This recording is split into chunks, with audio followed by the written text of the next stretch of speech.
Hello and welcome to episode 125 of Tom's Hirschsprung's podcast. I'm delighted this morning to be joined by Bekki. Welcome, Bekki. Hi, thanks for having me. No, thank you so much for coming on. And we're here to talk about your son, who's nearly 3. Am I right? Yeah, it's free in June. Oh, nice. Well, happy So- birthday to him for June, a little bit before this comes out. Yeah, Um, but yes, so we're here to talk about his Hirschsprung story, yeah. obviously. So I'll hand over to you if you could let us know sort of from the very beginning. Yeah, so from the beginning, so Luca was born by planned cesarean section because he was breech. He had his first bottle of milk in recovery, and then he refused to feed again. So we wasn't sure what was going on. He was taken to NICU because he had a low temperature as well. He was put on some antibiotics because I had something called strep B that I was positive for. So they put him on antibiotics as a precaution. Um, so he was fed by NG tube milk, but he was just constantly sicking it up. And then they found out my daughter had a milk allergy, so then they put him on allergy milk. Um, which I did think it was impossible for to have an allergy to milk at 24 hours old, but they said it was possible. So we went with that. He was still sticking it up. He still refused to feed. He wouldn't open his mouth for a dummy. He wouldn't open his mouth for a bottle of milk. Um, so we were just getting more and more concerned. He did pass meconium, which I know is a big thing. Mm. And he was having the odd poo on his chart. So he was having the odd one, but I know later on they said it's probably just been like pushed out. It wasn't really an actual poo. Um, so it got to day 8 of him being in neonatal that they was like, okay, we really need to figure out what's going on. Sent us for an X-ray on his tummy and noticed something wasn't right. So they sent us to our nearest children's hospital because we wasn't in a children's hospital. We were just in our local hospital.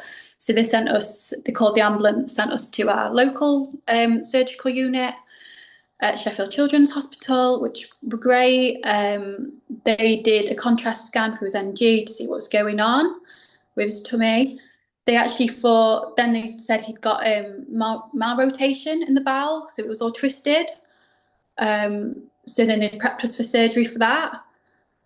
So we obviously, everything was prepared for that. And it was in the middle of the night. I remember it being late when he went down, probably like 10:30. And then about 2 o'clock in the morning, we got a call to say the surgeon wants to speak to you. So then he said it wasn't malrotation. His bowel was that blocked. It pushed everything to the side to make it look like his bowel was twisted, but it wasn't malrotation. Um, we're not sure what it is, but he was actually a specialist in Hirschsprungs, which I just find really, really odd that he was the surgeon on call that night and he was a specialist in Hirschsprungs. Um, he said, I think he's got Hirschsprung's disease, but because we need to take a biopsy, he needs to go straight to the lab. It's 2 o'clock in the morning. We can't do that right now. So I've put a stoma in because we can't have it blocked up again until we know there's a cause. And this was literally 2 o'clock in the morning. I think, am I just been woken up? Am I in a nightmare? What is happening? Because what is happening? Luke was still in theatre at this time. I think he was just in recovery. I was like, this isn't real. Like you sign all the forms for the surgery, you see all the risks and all the like what could happen. You don't actually think it's going to happen, and this actually happened. So we came up. Okay, he's back. That's fine. We'll deal with the stoma. What is wrong with him? And then he got an infection. He got cellulitis after his operation, so he was quite poorly with that as well. Um, and then he was on what was it? TPN? Is that when I think they feed? It was had like a line in him, and that was feeding him. Um, that was for probably a good few days because we were told not to touch him just so his body could recover. So he's literally laid in a bed for 3 days. the nurses did whatever they did, and then they eventually gave us him to hold, and they positioned him on us. And it was, well, we were so cautious because he was just so fragile. He just had this surgery. We didn't want to do anything that might knock anything or anything like that. And this was also the point that his sister came to meet him, because we'd not actually introduced him yet, because I had the whole vision I wanted him to meet at home. Yeah. At this point, this wasn't going to happen. So I remember she came, and they were great with her. Like, it was, she just kind of waved to him. She was only like 3 at the time. But then I think it was about 5 days later, they tried him with a bottle of milk, and we were like, there's no way he's going to take that. There's no way. And I think they started with like a syringe, actually. I think it was literally like 5 ml of milk. And he had it. We was like, ooh, okay. And then they built it up. And then he had a bottle of milk, was like, whoa. And then the doctor was like, yeah, he was probably feeling that poorly. He didn't want to actually drink some milk. I thought that. Obviously, I didn't know, so I just felt so bad for him that he was just born and he felt that poorly. He couldn't even drink milk. Then he started having a dummy. So all the normal stuff, we would have a dummy then, which was great. So it took us, I think we was in Sheffield Children's for about 2.5 weeks with him, understanding how to look after the stoma, understanding like what we're going to have to do. And then in between that time, they did the biopsy to confirm he'd got Hirschsprungs,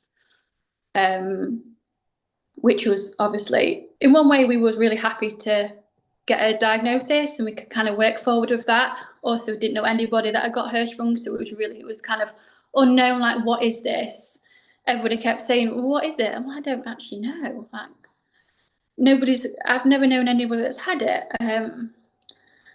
So yeah, it was kind of just like the unknown, but you know what? He's done so well, but the issue we had with his stoma was he had such high output.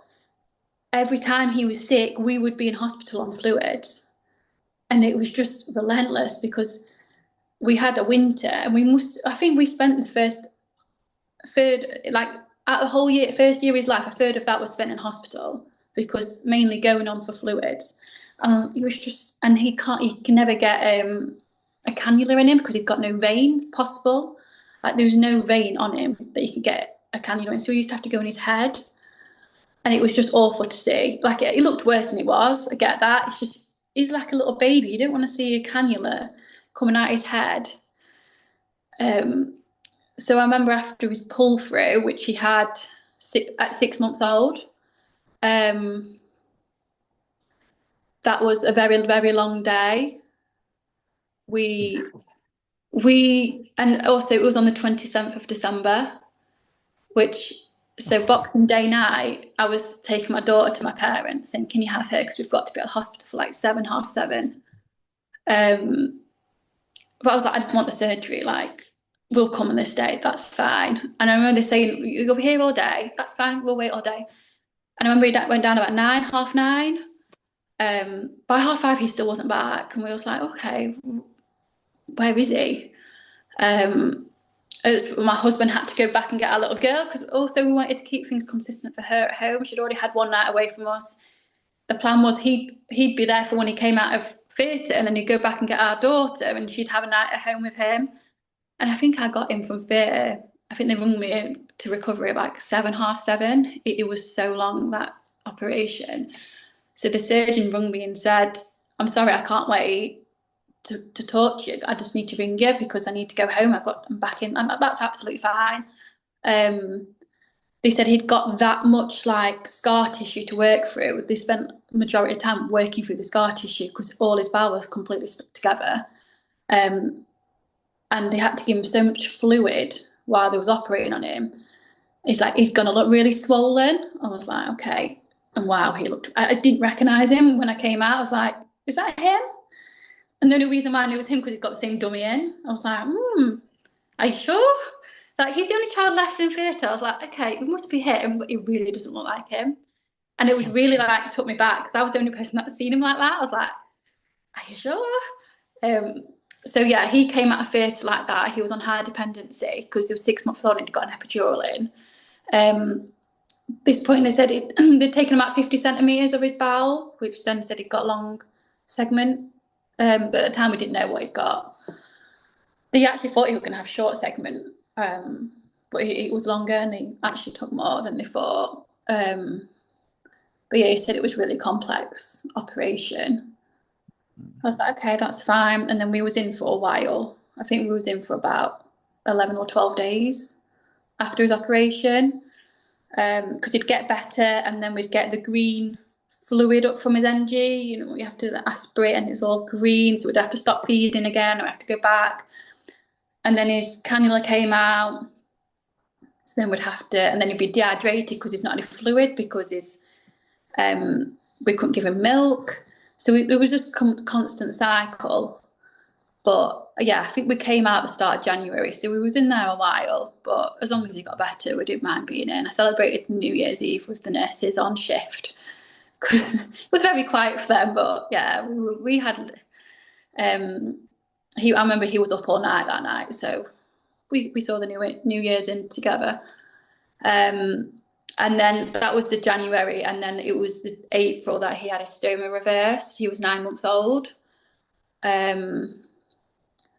But during that period, he'd had a couple of admissions as well, just for dehydration. And I think it got to the point where the surgeon was like, I need to get you an emergency appointment to get this reversed, because he'd been put on loperamide at this time as well to try and thicken his stool.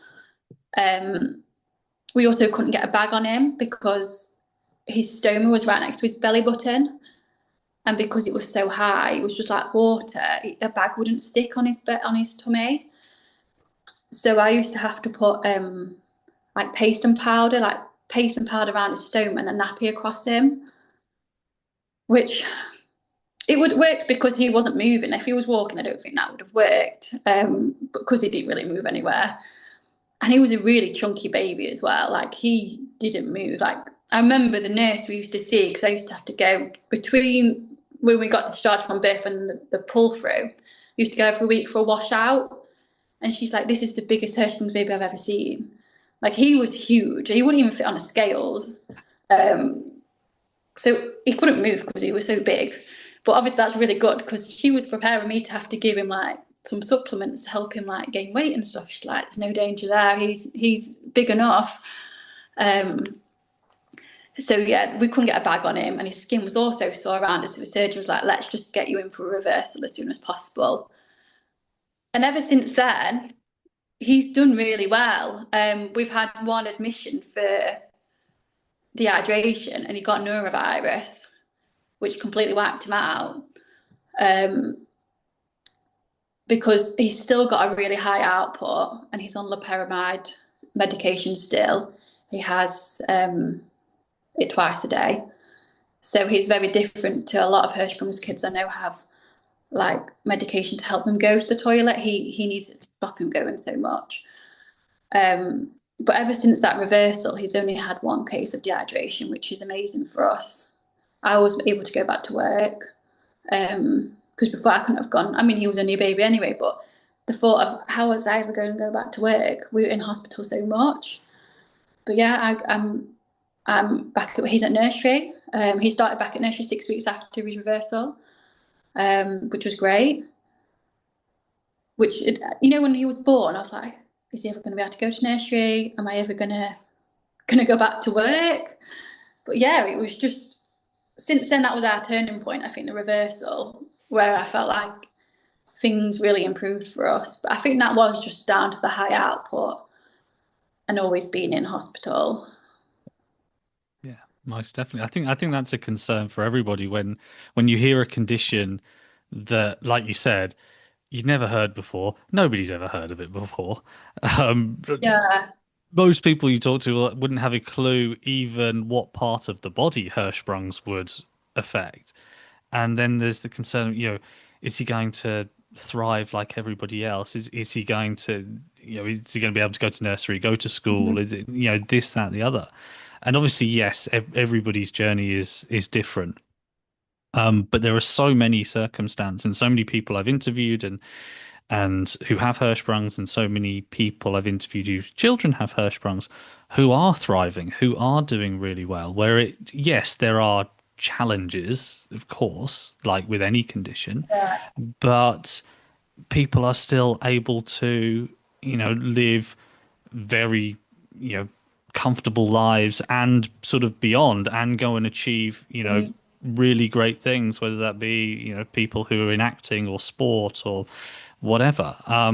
So, I mean, there is no reason in a lot of cases why Hirschsprung should stop you from doing, whatever you want to do. But if I take back just a bit to that initial diagnosis and they Mm. say the word Hirschsprungs. Sometimes I know there are some hospitals that have said, oh, don't Google it. Did they tell you not to or not? So I think because I was in accommodation there at the hospital, so I was there all the time. And I remember one time we'd had a bit of a setback. I think he started feeding, then we aspirating green, so we had to stop. And I joined a Facebook group about Hirschsprungs, and I was telling the doctor about it. He's like, no, no, don't go on that. I'm like, why? Like, at least these people know. And he's like, no, delete it. I was like, okay, but I didn't delete it. No, um, no, of course, nobody does. No, everyone goes on it because you want to know more. that's it. I mean, if knowing what I know now, I wish I'd taken it with people usually post their worst days on there. And I think I was just seeing the news feed of everybody's worst day, and I thought that was going to be my entire life. Um, I am still a member. Will be honest, I don't follow it anymore because for me it just helps me because every time I went on my socials, I'd just see someone having a really bad day, which I really emphasize. But I really felt like it brings me back to like I don't want that. Like I'm trying to escape. Like what's going on? Like I don't want to see that. Um, but then we don't post. Someone might be having one bad day of the year. We don't post that all the other days. And I think I really didn't get that until now. Yeah, I think that's the thing. I think that's the social media thing just in general. Yeah, Everything on social media is either the best thing ever or the worst thing yeah, ever. Nobody really posts, oh, today I just had a normal day and today I just did everything I normally do, because it's not going to get potentially get people to follow or like or whatever. And it's the same thing with Facebook groups. I see them obviously doing what I do. I'm part of quite a lot of them. And I see, yeah, various bits where some people post, everything's great and everything's, going really well and we've done this, but a lot of it is, I've got this problem or that problem. And then I can see how when you come into having a new condition and seeing all of those things, you think, well, all of these things are going to happen yeah, rather than just, well, actually, everybody's completely different. And I mean, even different to the type of Hirschsprungs people have, whether it's short or long or whatever it might be. But yeah, I think there is definitely a place for the groups, and I yeah. think there's definitely some really good things on there. But it's like social media in general. There's a lot of really good stuff, but it takes quite a long time to find because you have to sift through all the other stuff first, I guess. No, that's it. And I mean, nobody would ever go on. I'm having a really good day today, Yeah, but maybe we need some more of that so people know I that think it's so. normal. Yeah, I think do the occasional story and post and just going, yeah, everything's going quite well today would actually be quite refreshing. Yeah, it really would. And seeing that if you just join that group would really help someone understand that you will have good days. Some will be good, some will be bad.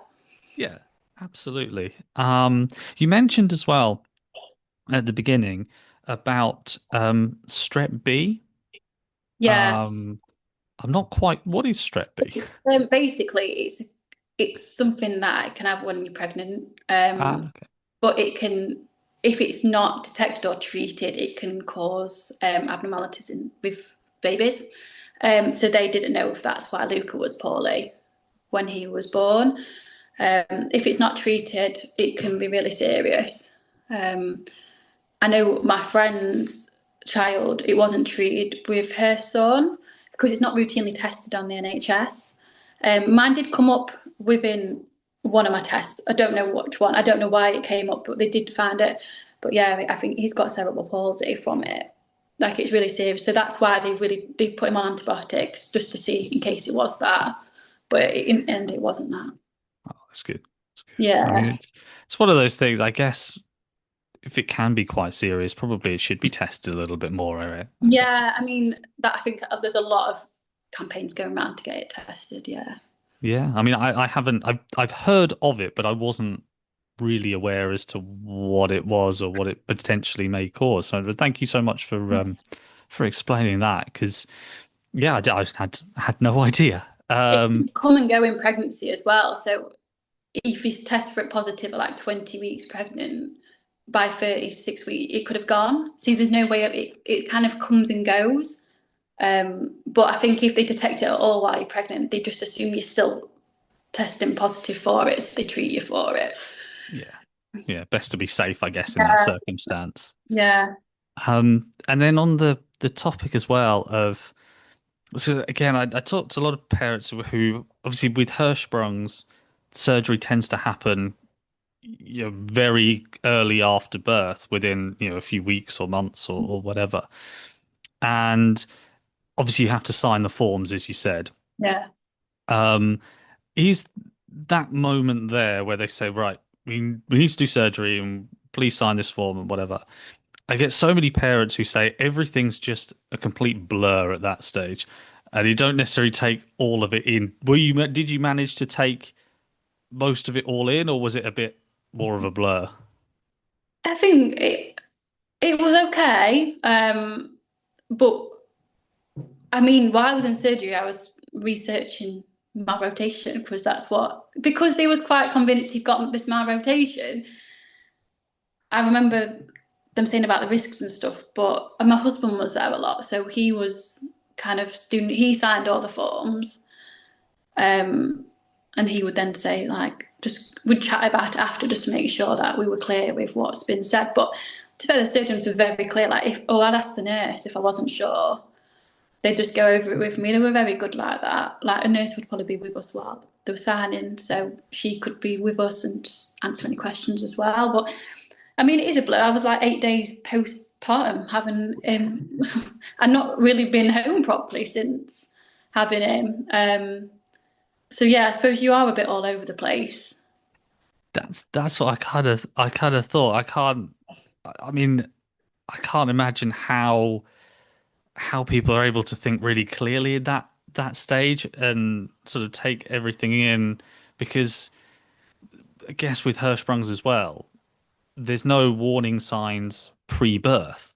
No, yeah, So everything kind of hits you at once and you have this condition that nobody's ever heard of, and then prepping for surgery, and I guess in your case as well, where you then told it may potentially be malrotation and not Hirschsprung's. mm. Um, it then, yeah, everything can, I guess, feel like a complete whirlwind. Yeah, yeah, and that's why when we got told it wasn't that, that's the point for me. I was like, what the hell? Yeah. Is this Was real? yeah. Was it then helpful to, even though it wasn't malrotation, it was Hirschsprung's, was it helpful in a way to have that diagnosis confirmed? Yeah, I mean, it took him a few days to do the biopsy, and in that time we was just stuck in limbo.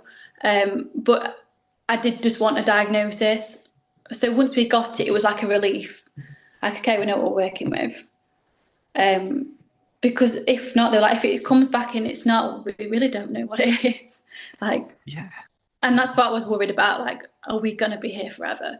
I felt like at that time I was never gonna get out of the hospital. Yeah, I can totally understand how that feels at that time.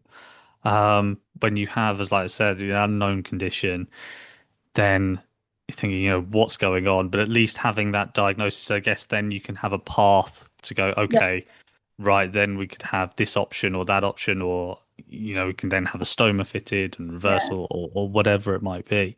I guess it then becomes a lot easier to see a bit more light at the end of the tunnel, I guess. Yeah, definitely. That diagnosis, yeah, that was a big turning point, just because we knew then what we was kind of dealing with and how we'd best manage that going forward. Yeah.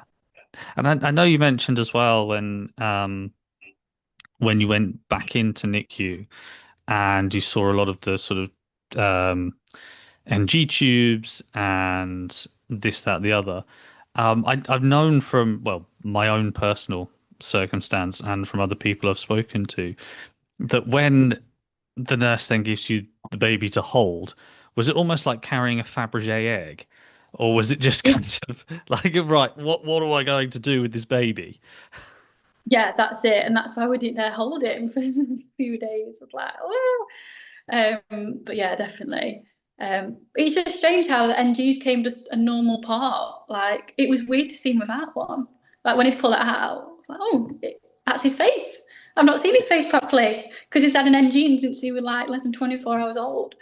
Um, they also got my daughter was obsessed with babies at the time. They got a little NG and put it on her little baby, so it was actually like I guess she was like, why has he got that? So it was like normal. And she could see all these other babies with them in as well. So that was a really nice touch from the hospital, just to kind of make it a bit more normal for her as well. Yeah. Oh no, that's really good because I guess it can be, it can be different, can't it? I guess it can be very different when you're expecting one thing and something else happens. It can be very different. So to have that sort of normalizing, I guess might be the right word, normalizing NG tubes. Um, yeah, I think that's a really nice touch. That's fantastic. It was. No, that's really good. So you said you had three surgeries. Son's had Yeah. three surgeries. When was the final surgery? He was 9 months old, so it was 2 years ago. Yeah. Wow. And then since then, obviously you've had a few hospital stays for dehydration and this, that, the other. Yeah, I think he's had one hospital stay, and that was over a year ago now. Because I remember getting to the year point, like, we've not been in for a year. Like, this is massive. Well, I was on first name basis. I knew all the nurses on the ward. Like I knew them all, and that's it. Like it's like I'm sick of seeing you now. To be honest, like you're lovely, but I'm really sick of coming here. Yeah, um, but yeah, it's been over a year since he was admitted for anything dehydration. Yeah, it's been that's great. fantastic. And you said obviously he's going to nursery now. He's living would you say a kind of like fairly normal life? So he was toilet trained at 2.5 as well, which was a very big worry of mine and my husband's, especially with how often he goes as well. We did have to increase his loperamide medication when he started toilet training, because he just go for a poo. Like if with one lot of medication a day, it was like 7 or 8 times a day, but it was all very loose. Now it's about 3 or 4, a bit more manageable. But just him being toilet trained for us was a massive step. Yeah. Yeah. No, that's really, really good. Because again, it's kind of goes with the territory, doesn't it? With Hirschsprungs, you then kind of think, and I guess it's um another point that you kind of might go through parents' minds at that stage as well, where you're thinking, are they going to go to nursery? Are they going to do this? Are they going to do that? And then are they going to be toilet trained? Are they going to be potty trained? All of that stuff then I guess comes sort of slightly secondary to that. And then you think, right, is this going to happen? Is this going to happen? Um, but from what you've told me, it all seems to be going kind of, really well, which is great. And which is, another part that I want on this podcast is having Mhm. those kind of I guess you call them success stories, I guess, Yeah, that where people have um, obviously gone through a difficult time because you can't not do with Hirschsprungs. It's going to there are certain things that we all go through. yeah, Um, but sort of coming out of the other end of that, with the occasional dehydration or the occasional issue here and there is really, really good to see. No, yeah, that's absolutely fantastic. yeah. It's honestly, it's going back to when you were born. I wouldn't have thought it would be like this. I No. mean, When he has a cold, we really know about it because his tummy would really play up before. Um, so he'll have like a whole day loose on that, right? He's got a cold coming, and then he'll have a cold, and his tummy's really affected when he has a cold. But I mean, I can manage that. That's fine. If that's all I've got to deal with, I'm happy with that. Yeah. Yeah, I think that's another interesting point you make as well um when we have other illnesses on top. Sometimes, certainly with Hirschsprung's people, you can I'd probably call it mother's instinct, where you can just you can just tell that either something's about to happen or that something has just happened. Where, they're going to get a cold or some other cough or whatever it might be. Would you sort of agree with that as well? Definitely. And we got to a point with nursery that his stools would be so loose because he was getting the cold because it affects his tummy first that they'd ring up, send him home. So his consultant actually wrote him a letter to say this is going to happen. He's not got a tummy bug. He's got very frequent loose stools, and when he's got a cold, the first thing that's going to be affected is his bowel. So they are a bit more understanding now. They've got that letter from the consultant as well, which makes it easier for us. I mean, if he's poorly, I won't be sending him, but if he's just got a cold and he's absolutely fine, like I don't want him to be at home because he's fine. It's just he's just a bit more frequent at the toilet. That's because his tummy's upset because of it hasn't. He's not like everybody else. He's only got half his large bowel, so he's not going to be able to manage like others. That is the thing. I think again it can be similar with Hirschsprung's as well because there's no apart from possibly a stoma, there's not usually many signs that you can see just by looking at a person Mhm. and saying, well, they have Hirschsprung. So sometimes it's you can look at us and say, well, that person looks perfectly fine or is Yeah, perfectly fine. That if you were to line 10 people up and say spot the one who has Hirschsprungs, you couldn't. yeah, So it's really sometimes I think not that we forget we have Hirschsprungs, but it might be sometimes that we kind of think, oh, actually, I'm not feeling well, and it maybe is exacerbated by mm, the fact that some of us are missing portions of our colon, some of us are missing half of it, some are missing all of it, and it's I think but that's really good because then that kind of awareness of going, okay, something might not be 100%, and it may be linked to the Hirschsprungs, I guess is a really good way rather than just thinking, oh, something else is wrong, I guess. yeah, yeah. Definitely, it's definitely helped. But it's no, I think that's really, really good. And then I guess kind of so towards the future, I know we've talked a little Mm, bit about how he's kind of getting on now and that you haven't yeah. been to hospital for a year, which is great news. So fingers crossed that continues. But as you said, he's kind of coming up around Mhm. 3 now. In terms of his future, obviously staying away from hospitals and everything would be marvelous. Um, but what else do you want to see, I guess, for him? I guess just that he doesn't feel different to any of his friends. Um, that he doesn't question why something would be different. And if I can make that as normal as possible for him, then I will. Um, he doesn't question. He's too young to question anything now, but I don't want him to feel isolated or excluded from anything because of the Hirschsprungs. And I do worry that in the future, because I do really monitor his diet, because I do find some foods really make, like, they just go straight through him. Like anything really like artificial sweeteners, anything like that, doesn't agree with his tummy. And so I'm just conscious in the future if his friends are having sweets and I'm like, no, you're not having sweets. It's not because I want to be, it's because it'll upset his tummy. And I think that's going to be a challenge in the future with the diet situation and him feeling left out. And that is a bit of a worry for me.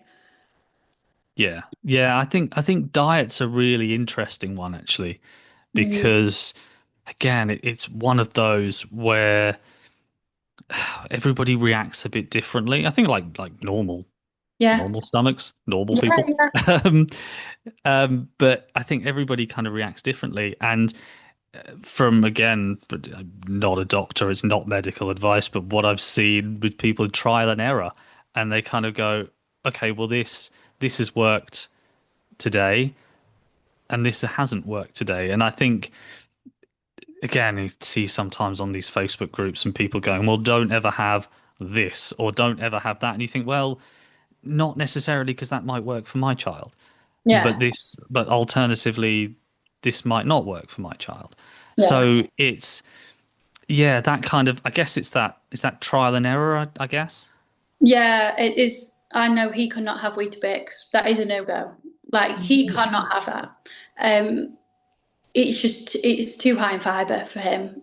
Um, so it was funny actually. Yesterday we were at the shop and he saw some Weetabix. I want some Weetabix. Oh no, unfortunately you can't have that because he used to have it in nursery and we had to tell nursery. I think they made a comment one time. It's like, oh, we can tell you he's had Weetabix today and he's having a nap. It's like, please don't give him Weetabix. It's like that's fine.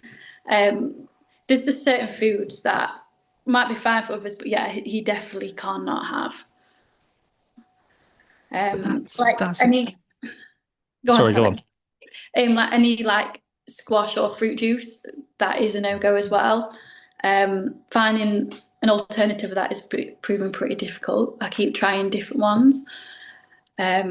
Even just fruit though, like strawberries or raspberries, that can go straight through him as well. But he really likes it.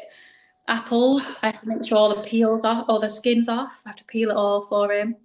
But he really likes fruit. I don't want to discourage him from having fruit. Yeah. But really, he'd be best on some ultra processed bread with like the most ultra processed butter, the most beige diet possible because it's the most processed. But I don't really want him having a diet like that. So he's just weighing that up. Like it stopped him going to the toilet so much, but also it's not very healthy. Yeah, that's a really difficult dilemma, isn't it? Because, for a lot of parents, it's kind of, well, I want our child to eat more vegetables, and if they like fruit, brilliant, fantastic. But then you almost kind of have to pull back as well, and that's tough. Yeah, Because you're trying to do, 100% the right thing, but also because of what he has, it's kind of yeah, I see what you mean about actually be better doing this sort of ultra processed this, that, the yeah, other. that would But be. it's So, bro, there's no fibre in it. There's nothing no, to it. There's no nutrients in it. But I don't want him having that. no. So But then for other balance. Hirschsprung's people, people I've talked to as well, they need to increase the fiber. Yeah, So then, because I was told that when I was younger that I needed to increase my fiber. Um, but then, so I guess it depends on what Hirschsprungs you have, yeah, and again, I don't know the ins and the outs of everything. But God, that's that's tough. yeah. It just shows, though, isn't it? Like even his consultant when he first did the surgery. Oh, I think he'll be constipated, etc. But he's the opposite. Like even I remember him saying he really can't predict for Luca because he's like everything I've told you is going to happen hasn't happened because everybody is so niche. They just can't predict how the body's going to react to something. Yeah, that's the really tough thing with Hirschsprungs, and hopefully, with a lot of the research that's going on in Canada, America, and over here, hopefully, maybe by the time Luca's a teenager, we'll know a little bit more. You know, maybe we might have found a cure. Who knows? Yeah, But hopefully, we will know a lot more about what sort of path to take and what works here and what works there. But at the moment, it's still everything that I think I know. I now know somebody who is completely the opposite. yeah, So it's everybody who messages me and says or comments or whatever and says, "Oh, well, you can't do this or you have to do that." I'll yeah, go, "Well, I found this person and they do the opposite." yeah. And it's just like, okay, so it's It is a tough one. It is definitely a tough one. Yeah. But Um, I know because I know some of my friends when they found I told them about his condition. First thing you see online is, oh, they might be constipated. So when I say, oh, he's not, they're like, oh, but it says online. I said, oh, yeah, but that's not for everyone. yeah, That's probably like some cases, but so just getting other people's understanding about it as well. I think so. And I think that's the thing. If anybody takes anything away from this episode, it is just that everybody is different. And it's not to just trust the first thing you see on Google and go, well, that's what Hirschsprung's is, so everyone's like that. It's just not the case, is it? No, and I think as well, even I don't think if I kept going on that Facebook group seeing these negative messages, I'd have even tried toilet train him at 2.5 because I'd Oh, have thought there's no way he'll be ready. Um, but I did, and he did it straight away. And I think that's a really, I feel like hopefully somebody will take that from this because don't not try something because it's not worked for somebody else. Um, I mean, we were really happy, obviously, his toilet train, but I think at the start I thought, oh no, I won't be able to try that till he's at least 3.5, 4 years old. But yeah, if I'd listened to other people, I wouldn't have tried it. So no, no, very, very, very true. And again, trusting your instincts on that as yeah, well, I think is huge. But no, but thank you so, so much for coming on. no worries. It's been excellent to hear just how Luke is getting on and that he's doing really, really well, obviously after having an initial um issues with Hirschsprungs. But no, thank you so much. And I wish obviously Luke, yourself, and the whole rest of the family all the very, very best for the future. Oh, thank you. Thank you for having me on.